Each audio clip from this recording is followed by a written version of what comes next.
Hello and welcome to the Champ We Are United podcast, the number one football comic podcast. I am your host for today's show. My name is Matt Mute Button Richards.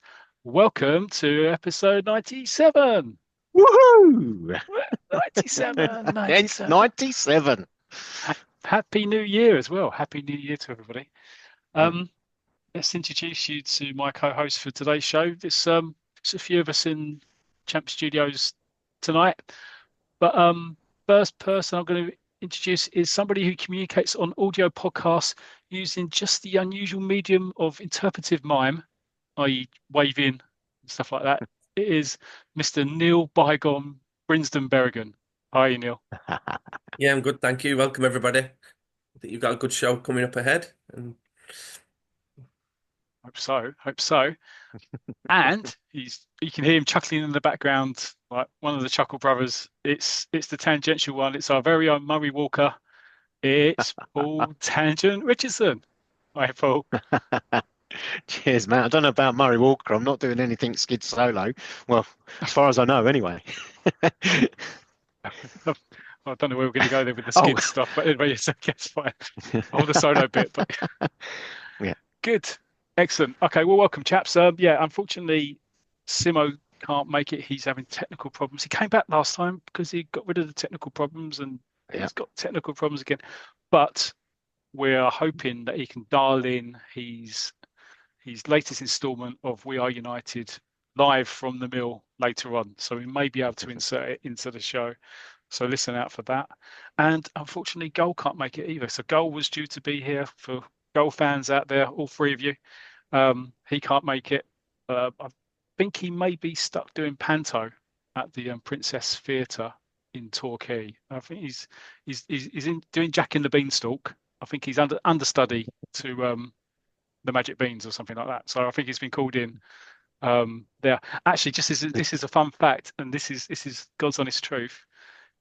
Guess who's playing in the Princess Theatre Torquay? Who's in Panto, Jack and Beanstalk?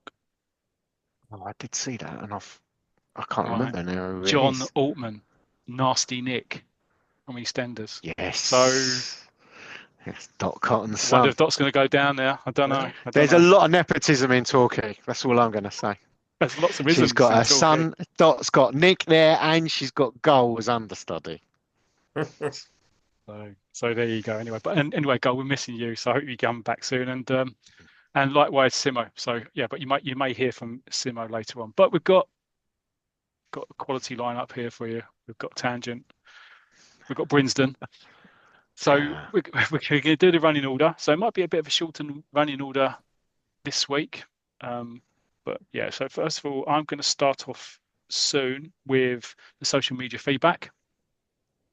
Then it's over to Tangent Richardson. What are you doing for us, Paul?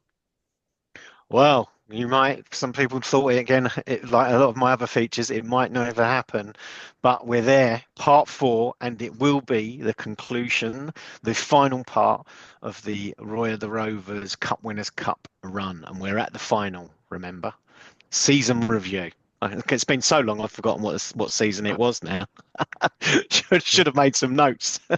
And you're going to get the whole final done in one session. Is that the aim, or yeah?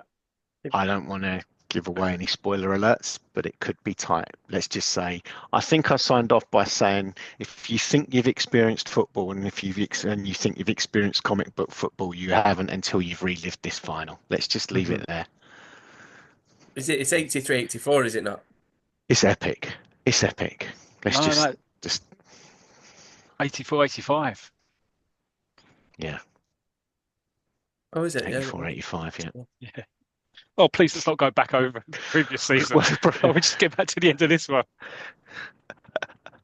And then after that, following that, if we're still alive for that, we're going to cover again what we'd like you to do for our 100th episode. So this is episode 97. 97. And early February, we're going to be recording our 100th episode. It's incredible to think that the podcast's been going for nearly 3 years. 3 years. Yeah, wow. 4 years. We've been nearly 4 years. It'll be nearly 4 years, sorry, in March next year. 100 episodes. So yeah, really looking forward to that. And yeah, more details when we get to that part in the running order, and then we'll probably just talk about some ideas. We've got some future episodes because I know Neil's got some ideas, as is Paul, and as is I, and the guys that aren't here also. So that's the show. What do you think, guys? Good. Yeah, sounds Looking good. forward. Good. Yeah. Actually, looking before we forward go, to it. it's obviously 2025 and the New Year's resolutions this year before we move into the show. No. Well, Okay, mine, good. I've got to be honest with you. Okay, all right, Go sorry. on. Go on. What's yours? Well, this Mine is more comics. collector's corner. I'm going to try and complete my collection this year. So I really need Bygone and Gold not to be introducing me to any more new comics, but I'm hoping to complete my collection. So just over, if I include annuals and summer specials, just over 600 is what I now need. Wow. So Good that's stuff. my New Year's resolution. Neil, any New Year's resolutions for you? Football comic related New Year's resolution would be I'm going to start reading from beginning to end the Champ comic collection. I've only recently come across this comic in the last couple of years, and I've just recently acquired a full collection. So my resolution is going to be to read the complete set of Champ comics over the next year, and that's it. Wow, that's very good. Or you can just listen to Simo. I was going to say, I'll just You can do relive it both. with Simo's. Like an Yeah. audio book. It's the other storylines, though, the other comic stories that are in the comic. Oh yeah, Oh, I see. Prendergast Right. and Yeah. Mike's Millions or something. I think it was. Yeah. There's a few good ones Yeah. in there. So. Dr. Penhaligon or something. Pendragon. See, as soon as I stray away from football characters, my knowledge isn't so great. Good. Well, yeah. Well, good luck with those resolutions. I suppose, football comic resolutions. What are they? Gosh, you know what? I can't even think. Yeah, it probably is actually reading some whole storylines apart from doing research for this podcast. Yeah. Actually get stuck in and finish off some of these storylines because there's so many. You just kind of find yourself going down another rabbit hole, and you think, oh, that's really interesting, and so I skim read, but I haven't actually read them in depth, so I need to actually sit down and do that properly. I was going to say, Matt, let's not go there because suddenly, if we're including that in our New Year's resolutions, it'll take me half an hour to get through mine. Okay, true. Good. Right. Okay. Well, let's move on then. So, first item on the agenda is, of course, the social media feedback. So let's start at the very beginning, and you can tell I've watched a bit of Sound of Music today because it's a very fine place to You've been start. watching all the classics over Christmas. Chitty Chitty Bang Bang. I should Sound be of watching Music. Wizard of I should Oz. be watching Liverpool West Ham, being a football fan, but I found myself watching Sound of Music because who doesn't love Julie Andrews? Anyway, I'm starting at the beginning. Yeah, so it's the Rovers comic, 40 years on, and John Evo Evans. Hi, John. He said, so this is actually feedback on the Christmas edition of the show. Yeah. So the episode 95. Absolutely loved that edition. It was such a joy to do it. I know you two guys are on it as well. It's just brilliant. Barry was brilliant. Yeah. And we've had loads of listens to it, so it's fantastic to see on YouTube and on podcast. So anyway, John gives us feedback. Almost there, chaps, because John's been trying to catch up. Oh, right, yeah, listening to all of them. Yeah. So he said just listen to episode 92, and this was it's a few weeks ago now, so maybe he's caught up, maybe he's bang up to date. So hi, John. He said I just listened to episode 92 and even got a mention. Although I was brought back down to earth when my wife told me to grow up, you sad old bastard. Yeah, I forgot. I remember reading that, and I did chuckle then when I read it as well. Sounds like your wife is very similar to all of our other halves. Yeah, exactly. So we're united. We're all sad old bastards together. So yeah. Join the club. You're amongst friends. He said my plan was similar to the Tangent Master. To Tangent Master now. The Tangent Master. The Tangent Meister. Tangential, I think, is fine. Are you happy with that one? Right? I've settled in with that one. Yeah. And to dig out my collection in retirement, but it may well be sooner. Keep up the great work. So brilliant. Thanks a lot, John, and thanks, Mrs. Evans, as well. the Melchester, Trevor Melvin. So the Hey. headline is there: Champ We Are United Christmas special is a cracker. There's a cracker. If It's a I could do a cracker. Frank Carson, I'd do it.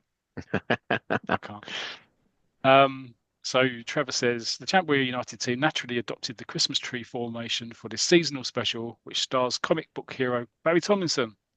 View Button Matt, Tangent Paul, and Bygone Berrigan walk through a winter wonderland of Tiger and Roy the Rovers comics that the legendary editor produced during the 70s and 80s festive seasons. And he continues, in a Champ We're United World exclusive, Big Bar revealed that it wasn't actually Roy Race who kissed British Olympic gymnast Suzanne Dando under the mistletoe or anywhere else. In the 1982 Roy the Rovers Xmas edition, X-rated Xmas edition, I suppose, it seems there was a cover-up involving artist David Skew, friend of the show, and that the lucky recipient of Ms. Dando's attentions was in fact Mr. Tomlinson himself. Interestingly, perhaps some years prior to the controversial Damsel in Distress production, which left Penny Race feeling unglamorous and Roy cooking his own turkey and sprouts, Nookie Bear was featured on the cover of the Tiger and Scorcher Quimble comic. Read into that what you will, football picture story fans. As the podcast seasonal sleigh ride continued to hurtle down memory lane, we were reminded of a few Scorcher Yuletide editions before the comic teamed up with Tiger.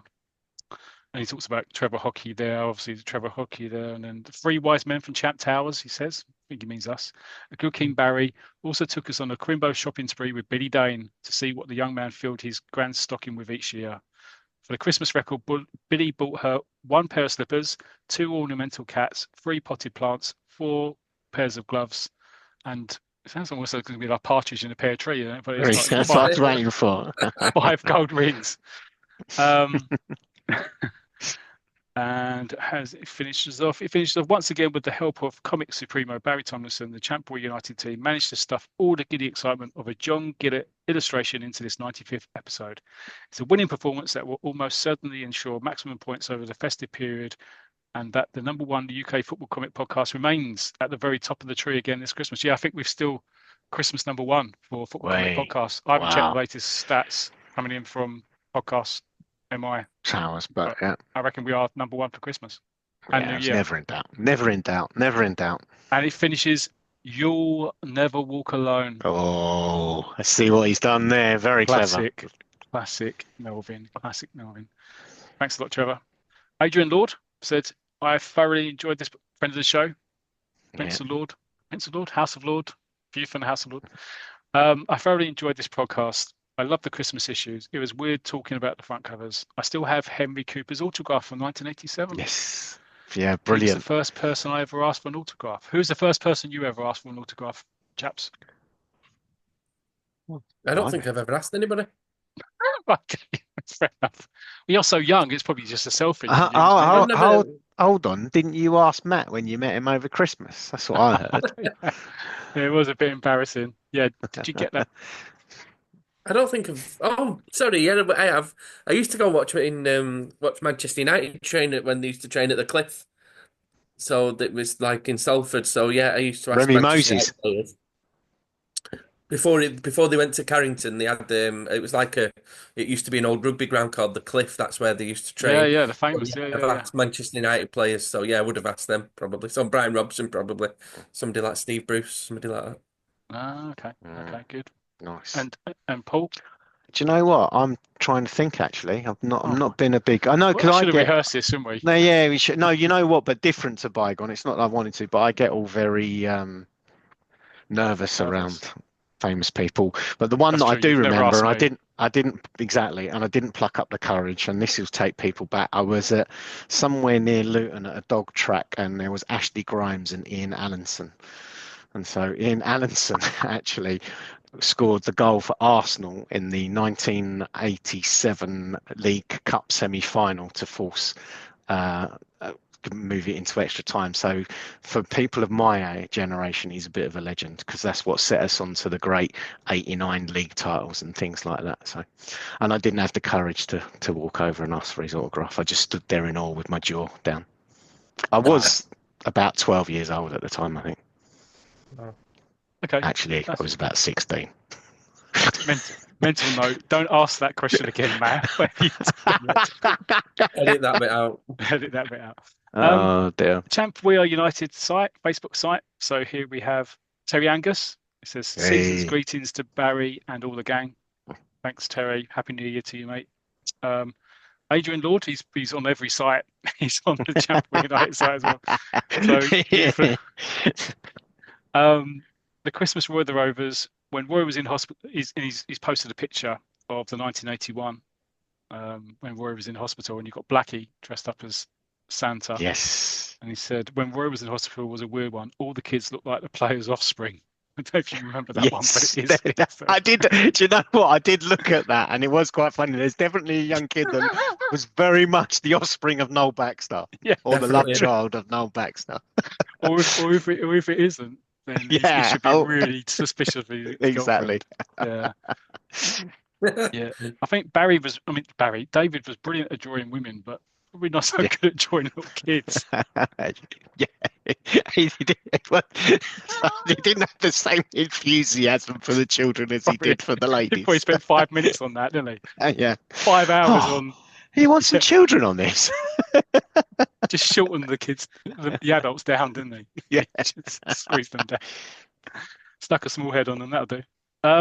The Mighty World of British Comics. We have our friend from Greece, Nikos. Yes. Said Merry Christmas to us all. So yeah, thanks for that, Nikos. Hope you and Stratos are well over there.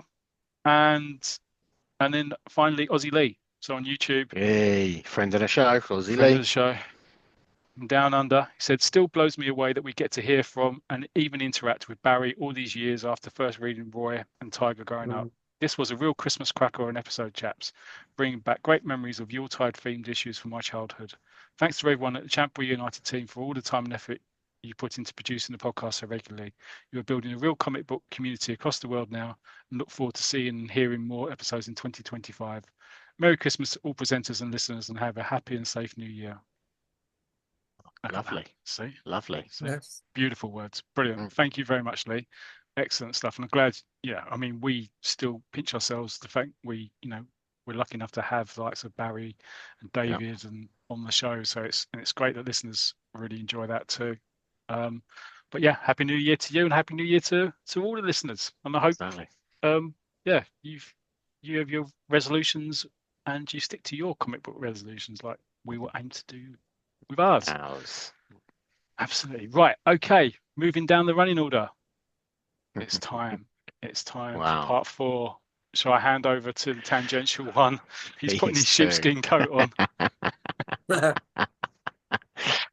So hand it over to Paul. Off you go, mate. Yeah. Okay. So I'm kind of sharing my screen, so I hope you guys can see that. So as I said, it's part 4. And we left you in part 3. The Rovers had made it to the final to face Real Santana, who had got there via a brutal display against Scottish Cup winners Glenmore Rangers, injuring 5 of their players and almost finishing the career of Duncan Mackay's brother Bob. If you remember, we had a bit of controversy, cousin, brother, but we're calling him brother for now and for the purposes of this. Thankfully, before the final, though, we'd received the good news that Bob Mackay had every chance of playing again. So we're going to move now onto the build-up and the final. So Rovers fly out for the final, and they land in Belgium, and they're greeted by heavy rain as the plane lands. Roy has announced his squad for the final, and so I'm just going to quickly go through that. So in goal, we've got Andy Styles. At right back, Noel Baxter. Central defence is Vic Guthrie and Mark Butler. And left back is Duncan Mackay.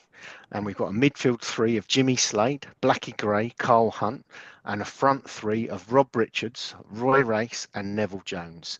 And the substitutes are Mervyn Wallace, Trevor Cassidy, Kenny Logan, Charlie Carter, and Steve Naylor. So certainly got a strong squad and team out for this final. On the coach, the players see that the streets are filled not just with Melchester fans, but they've been joined by loads of Glenmore Rangers fans who are obviously on Melchester's side, and they want to see some revenge for what happened to them in the semi-final. And we move on to the the night of the match there, and we've got the capacity filled stadium, and it's full hours before kickoff. The fans chanting, and the tension's building like a crescendo before kickoff. In the tunnel, Villa, knowing that Roy had been feeling the pressure, once more pushes Roy's buttons. According to your media, Signor Race, your Rovers have come looking for trouble, revenge for Glenmore. Roy responding, don't believe everything you read in the papers, chum. As far as I'm concerned, we've come to play football. Villa turning away with this real grin of the villain. Taunts Roy, me too. Make sure that your defender Mackay remembers that. Can you tell Mackay. Carlos Villa that it's Mackay? Mackay, yeah. Just so he gets it right next time. I personally think he's probably deliberately mispronouncing it. He would. And of course, not only the mispronunciation, but the mere taunt. Roy now raising his voice. What did you say about your midfield hitman Manuel Perez? And Ben Galloway straight away stepping in, and he's telling Roy, you're falling into his trap, allowing yourself to get stirred up. You must keep your cool. But Roy is admitting that it's getting harder all the time for him to keep his cool. And so, obviously, though, we're treated, that was inside, but we're treated to one of the most iconic covers, I'm going to say, that was ever produced in the Roy of the Rovers. It's the 18th of May, 1985, and we've got the fantastic artwork of David Skew, and he captures the moment that Roy and Carlos Villa lead out their teams for the final, with the TV commentator informing us what could be the most explosive final in the history of the competition. The managers seem relaxed, but what will happen when the match gets underway? Is this the calm before the storm? So and obviously we've sorry, got... just to interrupt there, but you can see the looks on the faces. Oh, yeah. They're like really serious, aren't they? Yeah. Roy's got like a good smile on his face, but you look at Blackie, look at Andy Styles, look at Duncan. Exactly, and I was going to say, the artwork. You see Duncan Mackay's the fourth player coming out, and he's got a stern look on his face, and can tell, it's concentration, and he's angry. And I mean, they've got to give David Skew, as you said there, there's amazing depth to this artwork. It really is. Yeah. And then we move to the warm-up, and of course straight away Roy's thinking to himself, he's concerned for his teammate, and he's realizing it's getting harder for Duncan to forget that Manuel Perez broke his brother's leg. The atmosphere in the stadium, I can tell you, I don't know about you guys, but reporting from this stadium tonight, you can, although there's a cacophony of noise, you can just feel the tension in the air, and it's just at boiling point. It really is. It's a cauldron. It's volcanic, and the team's now at the centre circle. The fans wondering if it's going to be a classic or if it might be the Battle of Brussels. So that's it. Now the ref's blown his whistle, and they're away. And Melchester are going to kick off, and it's Jones to Race. And Roy, he's on the attack immediately. He sidesteps a ferocious-looking tackle. He's running forward. The Santana defenders are backing off Roy. He's gone for the rocket. Surely not go in the first minute. Oh, what a save. Santos in the Santana goal pulls off a fantastic save. Really is. Roy's hit that perfectly, going for the top corner. But the Santos in the Santana goal has pulled off a great save there. And what a start to this final we've got here. The Santana keeper now, he's throwing the ball to Perez, who runs straight at Mackay. And this is what, all the controversy we've been waiting for. The player that broke Duncan's brother's leg. Now the Glenmore fans in the crowd, you can see they're baying for Duncan to exact revenge for his brother. But Mackay's like a statue. The words of Roy ringing in his ears, not to let them drag you down to their level. It's a poor challenge. Perez is away, making ground. He curls in a great cross. Butler leaves it for Styles, but the curl is taking it away from the keeper. A Santana forward meets. It's a goal. It's a headed goal. I don't believe it. Melchester, like statues, they're stunned by this first attack from Santana. Villa's up.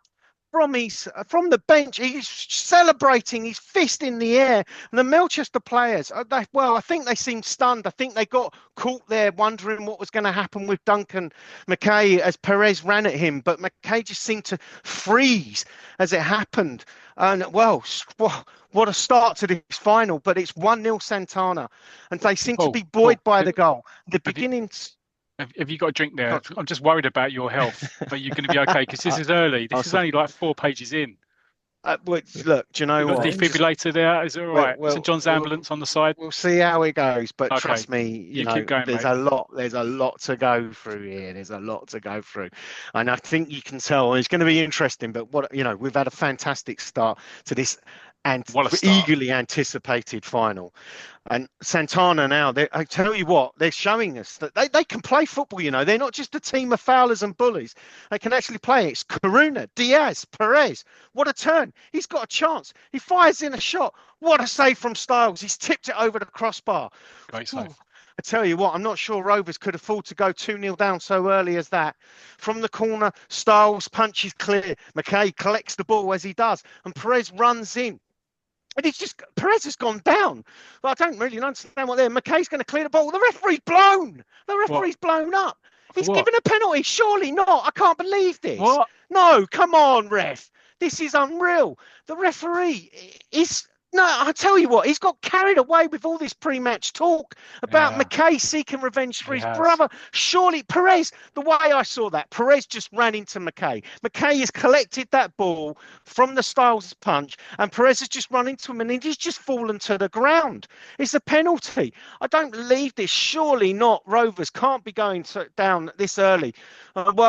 It's the kick now, and it's in. Styles can't even get close to that. It's 2-0 Santana. I can't believe this. Well, we moved through this half. I tell you what, it's 2-0 to Santana. This is not the way to start a cup final. We've moved on. There's not really much action the rest of this first half.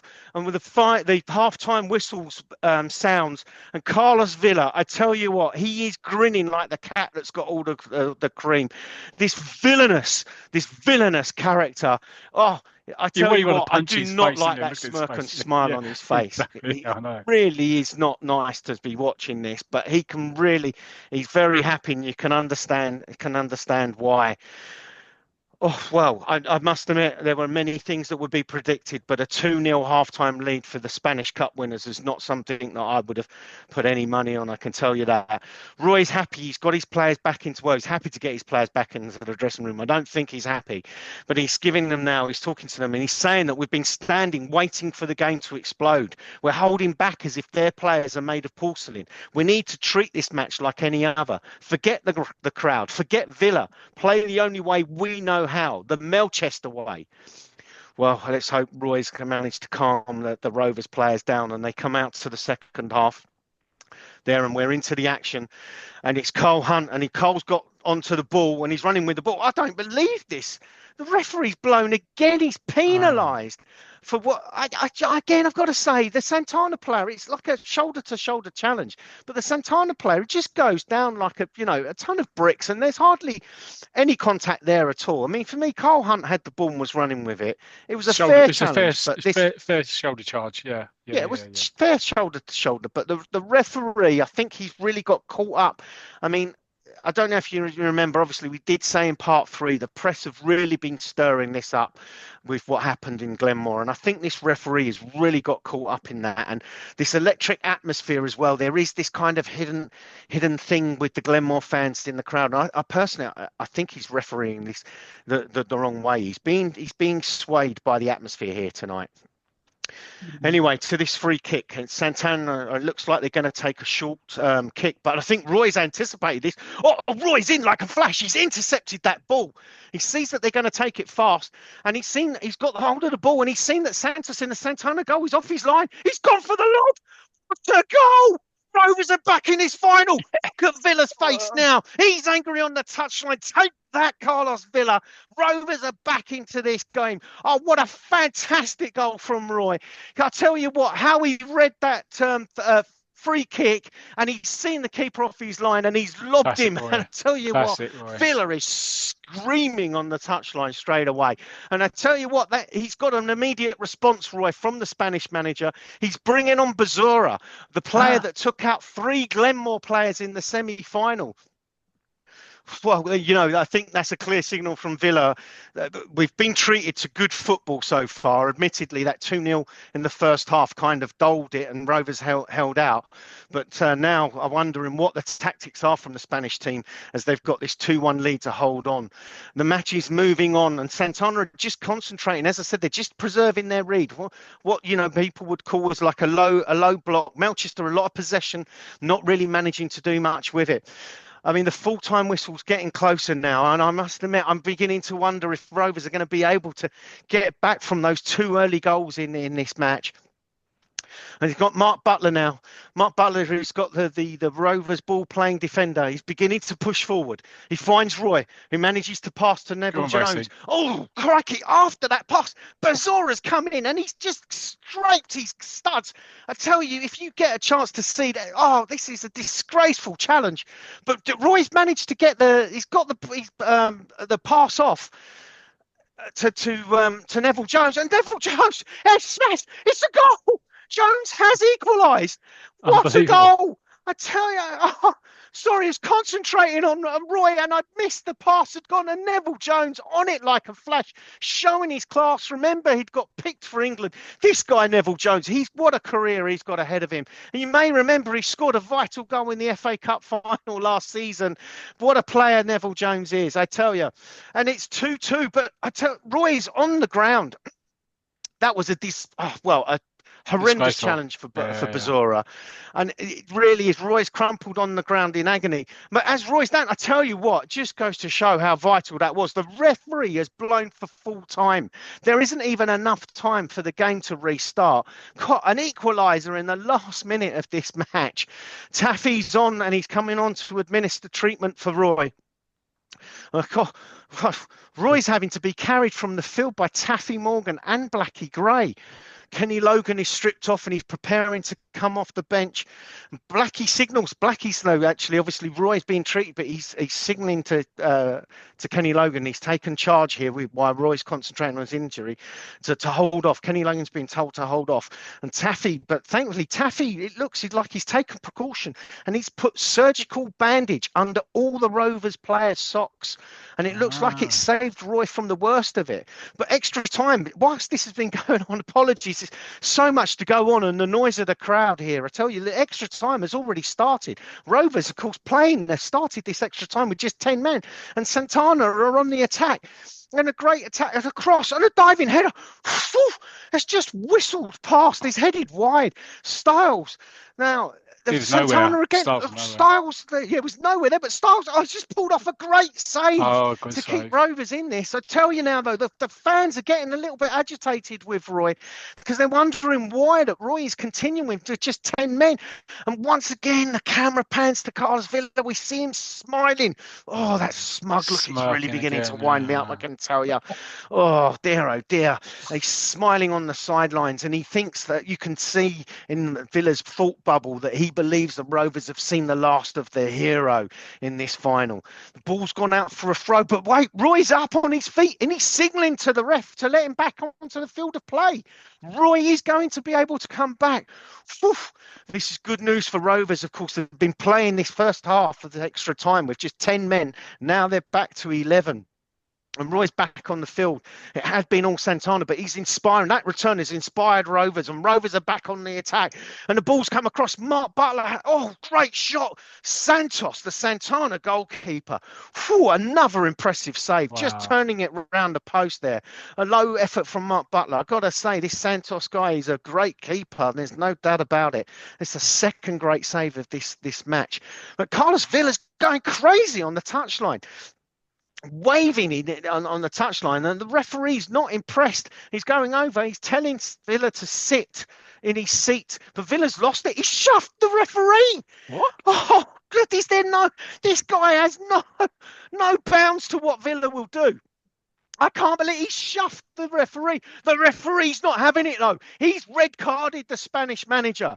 The Spanish manager's lost the plot. And I tell you what, the good news here, though, is it's shown his true colours, and the world and the pictures will go across the whole of Europe and the world. And Carlos Villa will be shown to see his true colours and the villain that he truly is. But this referee, I've criticised him so far in this match. I thought he'd been listening to all the pre-press about the revenge, but he's not accepted that, and he's rightly brandished the red card for the Spanish manager. And I tell you what, all I can say, the stands isn't a fit enough place. Good riddance to him. He's got what he deserves. There, I'm so pleased.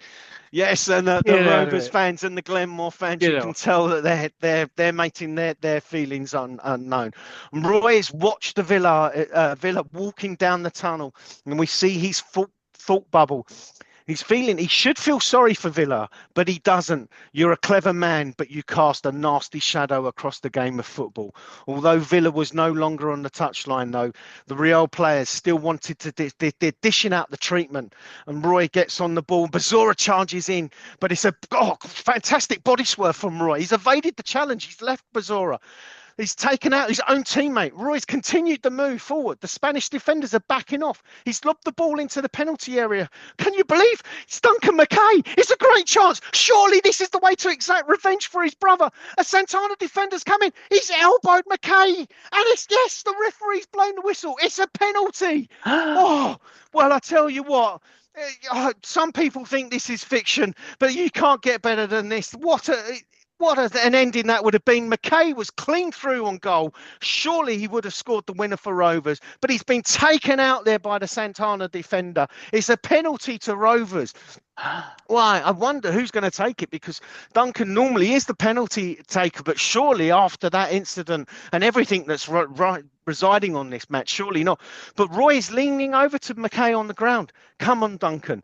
This lot, you broke your brother's leg and put half his team on the injury list. If it's revenge you want, this is the way to get it. Put your name on that cap, lad. Go on, Roy placing the ball on the penalty spot for Duncan.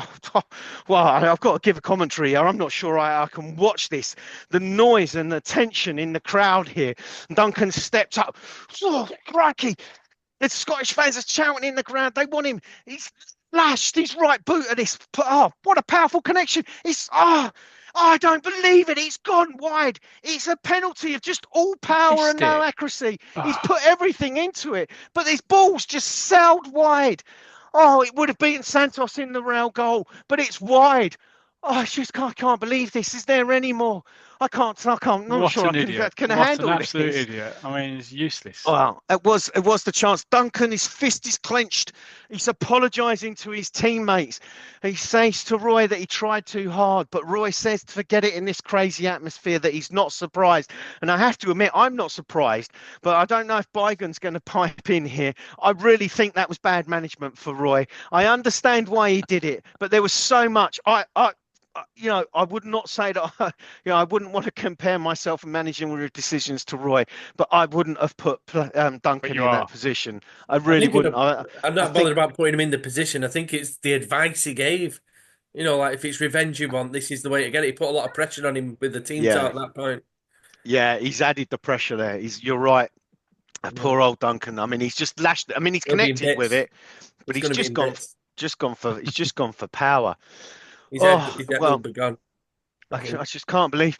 Well, I tell you what, though, in all that excitement, I've missed the referee. Can you believe? Has blown for half time in extra time. Oh, Blackie's telling Duncan, though. Oh, it's interesting you should say that, Bygone, because Blackie's telling Duncan that we've still got 15 minutes to wrap this up. And he's right, it's easy to get carried away there. It almost felt as if Rovers had lost the final with that penalty. But of course, it's still 2-2 and there's all to play for. Before the second half can start, though, Bazori's signalling to Roy, wants to talk to Roy. And Roy's telling him to make it quick and positive. Your manager has come up with enough dirty tricks to last the whole of next season. Bazora has admitted he knows and that he and his teammates are not proud of it. They only have themselves to play for now and the honour of Real. They shake hands, agreeing to set the standard for all the fans and to give them something good to remember in the last 15 minutes. Nice to see. Nice. Well, I tell you what, it's Yeah. I mean, well, I think it shows that the effect that a manager can have, and I feel at times for these Santana players, although you cannot condone their actions, and I think it would be bad to say that they were just carrying out the actions of their manager, but obviously it is those instructions from Carlos Villa, that's seen them play that way. They are, as I said, at moments in that first half, they're actually a good footballing team, and they shouldn't have to resort to such tactics. But I think now the whistle's gone, and now we're going to be treated to 15 minutes, and we're going to see these two great teams actually play football. And it is the first time in this final. It's becoming a game of skill and excitement. I mean, I've got to say, I must admit, I've been finding it, you might have gathered, I've been finding it quite exciting anyway, but this is real football now. Sheer wholehearted endeavour. We see Styles making another great save. Oh, Roy, he's hit the post. This action from end to end, and there's some lovely football being played, but this match is moving on, and I tell you, the whistle's blown, and these teams cannot be separated. This final is going to go to a penalty shootout. I can't believe this. Well, the one thing I will say, though, Rovers still in it after being 2-0 down in that first half. They've come back, but can you believe this season and the chance of glory is going to come down to a penalty shootout? The big question now must be, and if we see Jimmy Slade on the pitch and he's asking, who's going to take them, Roy? Roy replies, myself, Vic Guthrie, Blackie, Carl Hunt, and Duncan. What? We see Noel Baxter in the background exclaiming, what? Really? Well, I've criticised Roy once in this final. I'm not sure I should again here, but I can tell you, Duncan's got his fist clenched and he's asking to go first. He won't mess about this time. Really? Wow, this is a big call in this final. I mean, I think Roy got it wrong the first time. I can only hope he's got it right this time. Well, the players, they're congregated around the centre circle. I'm not quite sure, but I think Roy has won the toss for the penalty shootout. I can't quite make it. I think they might be shooting in front of the Santana fans. So actually... No, sorry, they're shooting in front of the Rovers fans with the Glenmore fans. But Roy has won that toss and he's elected for Rovers to go first. Oh, sorry, I need to take a deep breath here. Duncan Mackay is coming from the centre circle. Mackay's going to take the first one. It's like Stuart Pearce in 1996. Well, let's hope we get the same result as that. I don't know about you guys, but I'm feeling very nervous for Big Dunk here. We're stepping up. Oh, what a penalty! Fired in hard and low. He makes no mistake this time. Oh, good on you, Dunk. He didn't let the Rovers down, and he's not let Roy and his teammates down this time. It's 1-0 Rovers, and it's Perez stepping up now. Oh, 1-0. What a penalty that was. Well, it wasn't 1-0 for long. Santana have levelled it. Vic Guthrie steps up. Oh, lovely penalty from the Rovers, number 5. But Santana have levelled it again. It's 2-2. Roy's taking the third penalty. Oh, it's a lovely penalty. Cool as a cucumber, as the fans say. It's 3-2 to Rovers. Santana. Now, can they make it 3-3? Styles, remember Andy Styles? He thrives on this kind of pressure. He's pulled it off. A magnificent save. Whoa, he's dived to his right. I don't believe it. He's got his elbow to it. He's pushed it wide. Streaky. And Streaky Styles, he's doing a handstand. I can tell you the Rovers fans are going mad. He's got to calm down, though. Come on, he's got to calm down because there's more penalties to come. But come on, it's advantage Rovers. It's advantage Rovers. Both teams have taken free kicks, and it's 3-2 to Rovers. Carl Hunter to step up. Oh, yes, 4-2. Great penalty from Carl Hunt there. What a signing he was in the summer from Carford, if you remember that from the Soccer Sixes. Oh, Styles, he can't know. Santana have scored. Styles cannot repeat the trick. It's 4-3. It's now the 5th kick for Rovers, and it's going to be Blackie Gray. If he scores, Rovers have won the cup. I can tell you the noise in this stadium, it's deafening. I'm having to put my hands on my headset here just to hear myself think, let alone talk. The Spanish fans, they're trying to put him off. Blackie Gray, he's placed the ball on the spot. It's just a cacophony of noise. Boos ringing out across this capacity stadium. Gray, he's stepping up. He sent Santos the wrong way. The ball's in the top corner. Rovers, it's in the net. Rovers have won. Rovers have Yeah. won the Cup Winners' Cup. I tell you what. Oh, Blackie Gray, he's the calmest man in the stadium. If there's anybody you want to take a fifth penalty, most people would have said Roy. It's Blackie Gray's who you want. Coolness personified. Oh, yes, Rovers, they're celebrating. And now we wait for that fantastic moment for them to go up and lift the trophy. And there it is, Roy with the Cup Winners' Cup held aloft. And the Rovers fans, alongside the Glenmore fans, celebrating this victory. And the Rovers now, with the trophy, are parading around the stadium. What a fantastic finale. What a season this has been. Melchester Rovers, 1985 Cup Winners' Cup winners. Whew. I tell you what, there were Wow. moments I didn't think that they were going to do that, guys. I really didn't. 2-0 down in the final. Well, you couldn't, And you there you couldn't go. write that, could you? You couldn't write No, that, I could you? tell you, I think some people think that, that these are just the pictures of real life action. What a fantastic, What a final. fantastic, what a season. What a season. You've taken It us was an on the amazing. whole journey. Yeah. Well, I mean, if you remember, we had the Jimmy Slade stuff going on. Car crashes and 5-0 victories against Blackport Rovers. We had Roy's birthday, Roy coming back into the England fold, and the directors not being happy with that. Roy scoring on his return for England, but then getting fouled and obviously missing matches, missing vital Cup Winners' Cup matches. And then, of course, the Rovers had a massive injury list. I mean, Andy Styles at the start of the season, we didn't even know who Andy Styles was, and there he is in a penalty shootout, saving a vital penalty.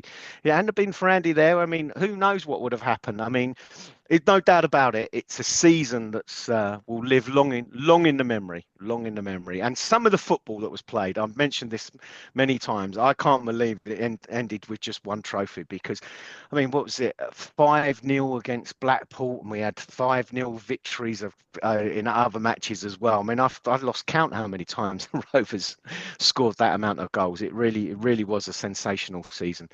And if it hadn't have been for the injuries, I really think Rovers would have been challenging for the Cannon League title, if you remember that, the Cannon League Championship. At least they had helped them having a bye to the quarterfinals. It was.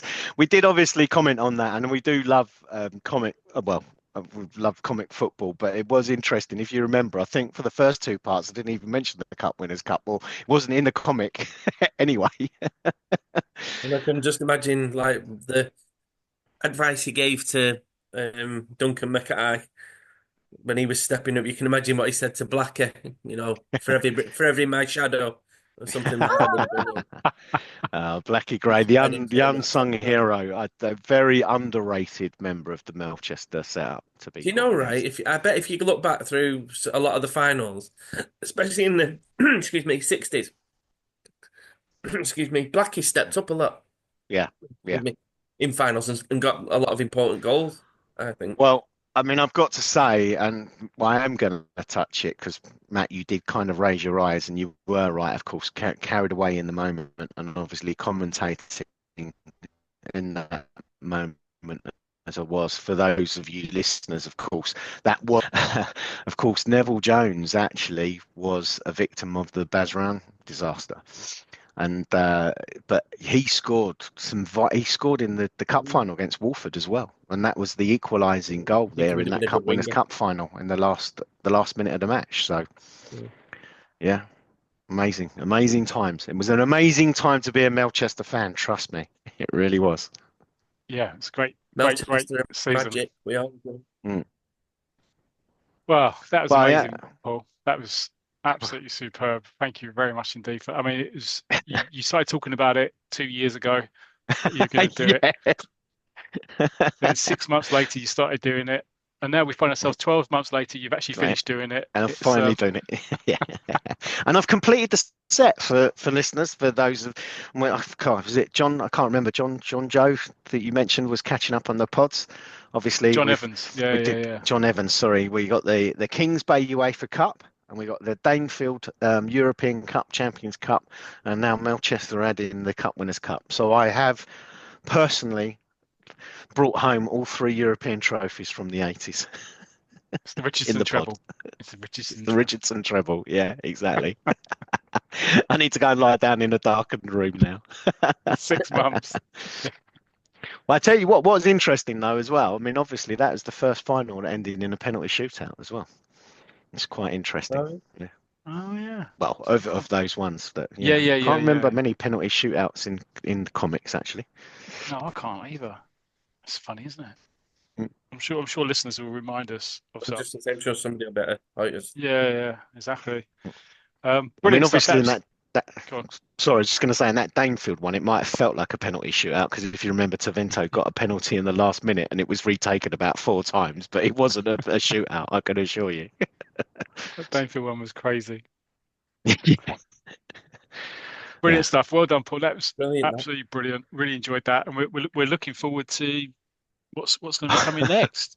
What are you going to be doing I've next? no idea. No I really idea. don't know. I feel that I need to venture elsewhere, but there are more seasons to be reviewed. I must admit, I'm wondering whether to go back to Kings Bay and the Marx Brothers, but we'll see. We shall see. Might be time to do that. All right, great stuff. Right, well, moving down the running order, just to give Paul a little bit of a break so he can take on some fluids. And Taffy Morgan comes on with the wet sponge and Yeah, sponges him down. I could have done with some surgical bandage as well. Yeah, across your mouth. No, I didn't mean that. I didn't mean that at all. That's nasty, wasn't it? That's nasty. That's the sort of thing Goal might say. I didn't mean that at all. Right, so we're going to talk He's about. here in spirit. He's here. He's always here. He's like a ghost, an apparition behind us. 100th episode. So, like we said in the last show, what we really want to do is really want to hear from you, the listeners or viewers, people that have been following the show, whether you started listening to it a couple of weeks ago or you started 3-4 years ago. We really want to hear from you. So that's sending in your voice notes, ideally. That'd be perfect because then we can play them out over the show. Or you can just email in your thoughts, etc. But we'd like to hear from you. We'd like to hear your favourite memories of the podcast. As you know, we're not professional podcasters. We've been doing this for a number of years now. But we just have a passion for football comics, and we enjoy chatting to mates on the screen and out to you guys. So we have our favourite memories, but we want to hear from you what your favourite memories of the show have been, your favourite features. Obviously, the best one would have been the one you've just listened to, clearly. But yeah, and if you've got any questions for us as well. So anyway, there's a few different ways that you can get in touch with us, and we're not going to be recording the 100th episode until early February. So if you can get these messages into us by the end of January, please, that'd be great. So we have an email address, which is champweareunited, all one word, champweareunited@gmail.com. So that's our email address. You can send us an email, or you can send in a voice note off your phone. We also, Paul Tangent Richardson, you tell us that we're setting up a WhatsApp chat, aren't we? Well, Paul, I can. Well, I'm not sure how this is gonna work, but we've set something up, and I'm going to give a number. I'm hoping that it doesn't ring off the hook. But in the great traditions of the Roy the Rovers, the Roy the Rovers, was it the Roy phone in?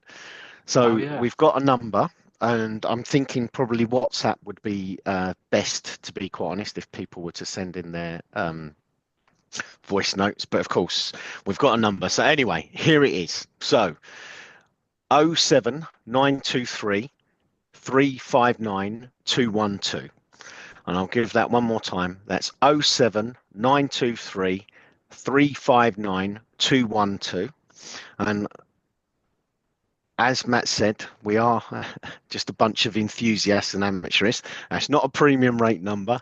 It's just a mobile number that we've put together. Go on the other end of for it. this period of time. It's Dot at the other end of it as well. Dot will do anything you like for 50 pence a minute. Yeah. And so, as I say, so if you make a note of that number or reach out to us on on the Facebook groups or on Twitter X, we can share it with you.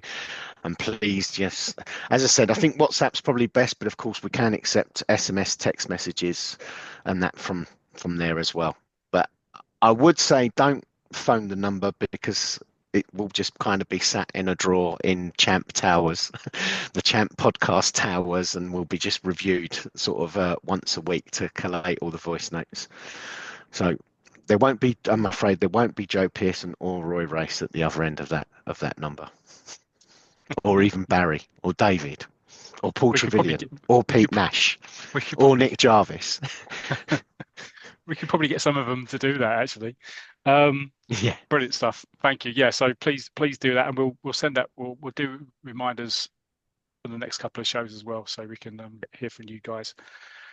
Excellent stuff. Thank you, Paul. All right, so moving down the running order. Well, so it's a bit of a shortened show this week, but we thought we might touch on what we might be coming up in future episodes, future shows. Obviously, we're talking about the 100th show. We've got some ideas of what we may do on that 100th show as well. So if anybody wants to share some of that, then feel free to. Neil, shall I come to you first with some ideas you've got for future shows? Yeah, for future shows, I'm going to start looking into the Klein and Powell stories off Football Picture Story Monthly. If for people who collected the comics, you might remember Kevin Klein and Rodney Powell, who feature in a few editions. And the first one that I'm going to be discussing in the next, well, hopefully it'll be in a future show, is going to be issue number 19, which is called Divided City. And this was released in March 1987. And I'm going to do a review of that edition of Football Picture Story Monthly, and then following on from that, I'm going to then discuss progress through the rest of the stories. And I think obviously you guys will have read Klein and Powell stories, and they're a fascinating duo. It's like the good and the bad, but I really do enjoy the Klein and Powell stories. What I always think of, it's like they're a bit of a maverick. Rodney Powell is like he's the one who goes nightclubbing, and Kevin Klein likes sitting in his flat, reading and things like that. But they've both had the fair share of clubs as well as they go through. You tend to think that Klein's like a one club man, but he's not. He moves just as much as Powell. But I think it's a fantastic storyline, and as I say, for the next review of a comic that I'm going to do it's going to be Divided City, and I think it's right at the start of the journey for both players. So that's the next one I'm going to be reviewing. Yeah, that's great. I'm trying to remember because, like you said, I know I'm not sure what pod it was, but Ridders has actually reviewed one of the Klein and Powell stories, and I remember, like you say, it's quite interesting. Without giving any spoilers, to hopefully, well, it's already been on one of our pods, but we were mentioning that, of course, Powell was up to his usual things, and Kevin Klein was telling him that how to save money and stuff, and like catching the bus to training, and we were like joking about that. And we saw them in the pub and the pub scene, and how they were drinking out of old tankards and stuff. And we were saying at times some of these stories, I think I can't remember now. Neil, what year did you say that Divided City would be? 87. 87, yeah. But when you kind of see the way they spoke in these stories, we sort of said they almost felt really as if they were set in the 60s, right? Because even Kevin Klein, as down to earth as he was, catching the bus to training, I don't think you'd have got many Premier League players in 87 catching the bus, right? I know. It's quite. It is remarkable when you read some of these Football Picture Story Monthly, how times have changed, and you don't realize. I mean, 87. What's that? How many years is that? It's far. But we're in 2020. Nearly 39 years. Yeah, 38 years. That's ridiculous. Yeah, you're in 25 now. Remember, you've forgotten. Forgotten. It's just ridiculous. But yeah, I'm looking forward to. I know, like I said, we've touched upon them and discussed them before. Yeah. But a different view, and I'm really. I like to say, I like John Stark, Klein and Powell, the proper staples of Football Picture Story Monthly, and I'm looking forward to sharing my review of that issue with you guys. Brilliant stuff. No, I'm looking forward to that. Very good. Yeah. Yep. Looking forward to that. Indeed. And Paul, have you got anything kind of lined up? Or obviously you're taking a break now for another 12 months. You'll be on kind of a sabbatical. watching from the I'll be sidelines here. I'll be here, chuckling in the background, and you never know. on You know, eBay. you and Goal might want a break from hosting. Oh Yeah. yeah, that'd be good. Yeah, I'm sure I'll have loads of content for Collector's Corner as well, which is a feature. yeah, we And should bring that back. I'm Yeah. hoping to, not sure we'll necessarily by the 100th episode, but I'm hoping to have some news on. Remember, we discussed the Tiger issues. I think was it in 1959, and this issue A and some of those dates. Yeah. So I got some information when let's just say I've recently purchased some Tigers myself. I managed to get some early editions. I've got issue number 3, and a few other ones of the really early ones. Unfortunately, did you get that off of eBay? No, I didn't actually. Oh, okay, No, I okay. didn't. Because I was No, I bidding on didn't. that No. a little while back. Anyway, Ah, carry on.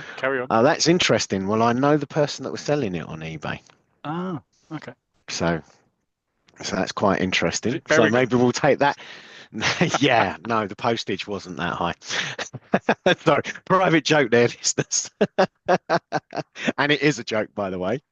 But yeah, I've managed to now secure editions 3 and from 5 right the way through to about 100 and Wow, that's well, really good. 121 as they are labeled on the Tiger comics. But as we know, remember that edition 78 is actually it's labeled edition 78 to 84. Yeah, I know. And Brilliant. it's one edition, and Tiger then the next edition is labeled as 85, but really it's the number 70, 79. But there's a collector, I'm aware of a collector that believes he has the entire collection. So I'm trying to reach out to him and see if we can get some photographs of those editions. So Right. yeah, watch this space on that one and hopefully answer some questions on that. Good. Okay. That was a direction you didn't think I was going to take the pod in, wasn't it? Well, tangent by name, tangent by nature. By nature, yeah, exactly. Yeah, and some stuff which I've got. I've got Jack and Jimmy, which I can do in a future episode. I've got that. I was going to do it tonight, but I think we'll call it a day for tonight for today's show because we might have similar stuff coming in later as well. I've got Jerry Holloway, Comic Life. This is your Comic Life. I've still got Mervyn Wallace. Yeah. This is your Comic Life of Mervyn Wallace, which I need to condense down because that's about 70 slides at the moment. So I'll reduce that. I'll cut out some of that. Your Mervyn Wallace was there for a long time. That's the trouble. Well, do you go into the monthly and even the match of the day years? I touch on that. Yeah, I know. Yeah, I know. yeah, because he's, as you say, is a long-running character. Yeah, it's a long-running character. I don't know. This is really sad of me to admit. I've been doing a lot of thinking about Mervyn Wallace recently. Okay, let's move this on. Not in that way. Just wondering what happened. It's the tash. I don't want to spoil. Obviously, Matt, if you're going to do his comic book life. Well, I mean, very interesting character. A very interesting character. Very interesting character. Will you be mentioning his son as well? Yeah. Well, I am. Yeah, I will. I will be. Spoil it. So just do it now. No, I'm doing that. No. Sorry. I'll shut up. I've still got when Roy gets shot. Still got that to do. Archie McKeith. Something for you to wait and see. Kenny Logan's father. Could be you. He deserves more than a red card for that. Yeah, actually. Well, Trevor Brinsden was also one of the related to Berrigan. Yes. So that's it. So lots of stuff, and obviously we've got 100 coming up, so we're looking forward to that. And Barry wants to come on again, so we just need to kind of think of some more stuff to ask Barry, and and we've got other people that said they'd like to come on the show as well. So yeah. Can I just make a mention, and I do apologise, Ian Goulden, who I think people will have seen on the Facebook sites and everything, has reached out to us. And we had a few things going on with the 100th edition. But I'm speaking to Ian, and Ian will be coming on, and he's kind of trying to do a timeline, which I know Ridders has done. And this is always great to debate because it's very difficult with the We Are United story and the Football Picture story monthlies. But Ian's done some great work on a timeline, and he's going to come in at some point and share that with us. So that'll be a great a great episode as well. So much to do, eh? So much to do. So Yeah, much to do. yeah, yeah. Brilliant. Excellent stuff. Okay, chaps. Well, I think that's it. I think that's the show. So let's finish off with just a quick reminder out there to listeners and viewers of how they can kind of get in contact with us. It's kind of repeating what we've said earlier, but some of it. But let's do that. Paul, am Yep. I okay to come to you for the Facebook groups? Certainly are. Yep, indeed. So we're on the Facebook groups, and obviously friend of the show, the wonderful Ed Taylor, and We need to get his Ed on again, Roy actually, of the at some Rovers. point, don't we? Yeah, we Yeah, need to sorry to bring Ed interrupt. back on. Yeah, Yeah, yeah, yeah, yeah. yeah. He can even Carry on. give us an update on the Bideford town. There's a big Bideford. I hope I'm pronouncing that right. Town fan. Anyway, the wonderful Ed Taylor, and it's the Roy of the Rovers comic 40 years on, and in brackets Melchester Rovers. And then we've got the Champ We Are United and Football Picture Story monthly fans. There's also Striker World as well. Obviously, all things Nick Jarvis and the Pete Nash, who we've been lucky enough to have as a guest on the show. And we also now share our podcast on the wonderful mighty world of British comics, which obviously isn't just football comics, but well, so much information on the whole plethora, as it says, great the site, mighty world of British comics, and it's a brilliant Facebook group, that one. Thank you very much. And that, I think, yeah, it's all the Facebook groups. Yeah. I'll do the X. So we are there. Our handle is @champ_R. It's @champ_R. That's ARE. And we're on Blue Sky as well. Can't remember what it is. I think it's Champ Social. I'm not going to bother looking it up. Don't think there's many people. There are some people on Blue Sky. You find us on there. And we're on YouTube as well. So you find us there. Champ We Are United. Again, loads of subscribers on there now, so that's really good to see. And oh wow, interesting. Yeah, exactly. So if you wanted to see Tangent's, his slides and some of the pictures there, then please, dial into YouTube and you can see us there.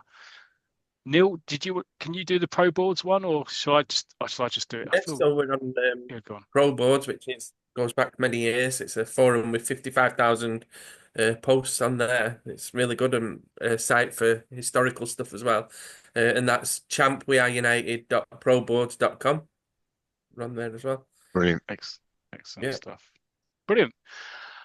Okay, chaps. Well, that's the show. Right. So final thoughts as I'll go around. I'll pick on you first, Paul, for your final thoughts. Well, I thoroughly enjoyed it, and I hope it came across. I think people in my 4 parts, I lived and breathed every minute of that, and I thoroughly enjoyed reliving that final and that season. And I hope the listeners, well, all I can say is if the listeners enjoyed it half as much as I did, they really did enjoy it. So, yeah, great, got that done. And there's another one, and we get ever closer to the 100th episode, eh? Indeed. Thank you very much. Cheers, Paul. Neil? No, it's at the moment it's a short episode, but I've really enjoyed it. I really enjoyed the culmination of Melchester winning the cup as well. I thought it was a well read story. You put a lot of enthusiasm in it, and it really added to the atmosphere. But yeah, I really enjoyed that, and I look forward to your next step. Yeah. Cheers, Neil. Yeah, it's great, and yeah, finally from me, yeah, superb stuff. Thanks a lot. Yeah, Paul, you did a lot of the entertainment tonight. So really appreciate that. What a 4-parter. Superb. That'll go down in the annals of history. And yeah, we're all looking forward to your next, whether it's Kings Bay or whoever. We'll see. We shall see. Yeah. There's so many different potentials out there. Yeah, I know there is. Then that's the beauty. This is what we say all the time. There's so much content out there. We ourselves, we're exchanging messages on our group chat all the time, aren't we? About what about this, what about that, and it's incredible. So, listeners, I hope you really enjoyed that show. That's episode 97. We'll be back again for episode 98. So, from us all, thank you and good night. Night. Wave goodbye. Wave goodbye. Night, everyone.